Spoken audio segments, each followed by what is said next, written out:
तर आज आहे माझ्या सुट्टीचा 5वा दिवस. आजचा दिवस खरंच खूप स्पेशल असणार आहे, कारण आपण खूप ठिकाणी फिरायला जाणार आहे. आम्ही सकाळी 5 वाजता निघालो. कडाक्याची थंडी पडली होती आमच्या गावाला.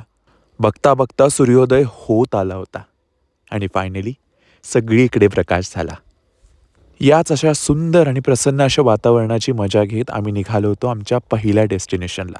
आणि आमचं पहिलं डेस्टिनेशन होतं ते म्हणजे पंढरपूर. या चंद्रभागा नदीच्या काठीहून इतकं प्रसन्न वाटत होतं की काय सांगू तुम्हाला. थंडी तर होतीच, पण खूप छान वाटत होतं. आणि मंदिरात जाऊन विठू माऊलीचे आणि रुक्मिणी देवीचे शांतपणे दर्शन घेतले आणि आम्ही इथे आलो नाश्ता करायला. आता नाश्ता म्हटलं तर माझं काय असतं तर मिसळपाव. कमाल मिसळपाव होता.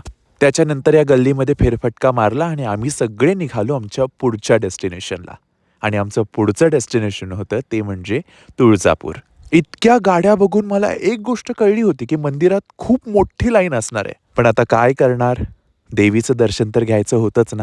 म्हणून आम्ही सगळे एक एक पावलं टाकत मंदिराच्या दिशेने निघालो.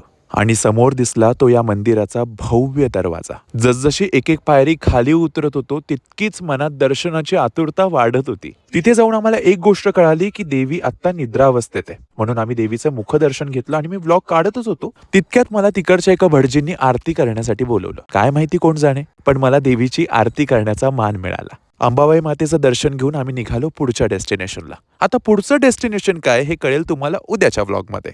बाय.